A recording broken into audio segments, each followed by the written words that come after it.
Right. So there are two questions here. There's a question about personal stories in this one question, the two. One about personal stories, and second is about authenticity. So I'm going to say this very simply, Surabhi.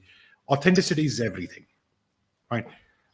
I can come out to you, pretend to be someone else, make you my client, and the moment you become my client, you'll get to know my truth, and you will feel cheated if I'm inauthentic, right? And that's the worst case scenario for any entrepreneur, founder, or even a working professional, right? So authenticity is everything. Sharing personal stories on LinkedIn is a different question, right? How much you want to share is what you have to understand. You have to think about it, right? Remember this, Surabhi. Anything that can be done can be overdone. Anything. Kindness can be overdone. Gratitude can be overdone. Care can be overdone. Love can be overdone. And so can the so-called negative things, right? Judgment can be overdone. Anger can be overdone. Everything can be overdone. So even sharing of personal stories can be overdone. One rule that I highly recommend on social media to people is rule of experimenting. That you experiment in a safe zone. You see how it is working, right? Just because somebody's out there saying that, oh my God, I got fired, this happened, that happened, this happened in my life, etc.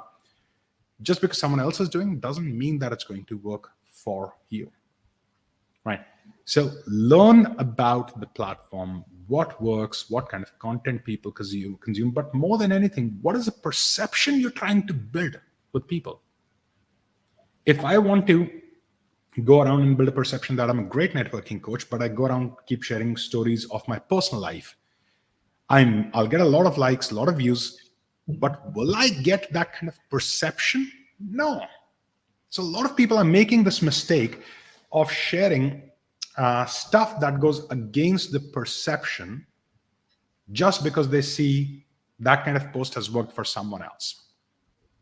So going to the drawing board and asking, what is our intent from a platform? What are we trying to do there is important. And from there, decide what you want to share. Don't just copy paste, right?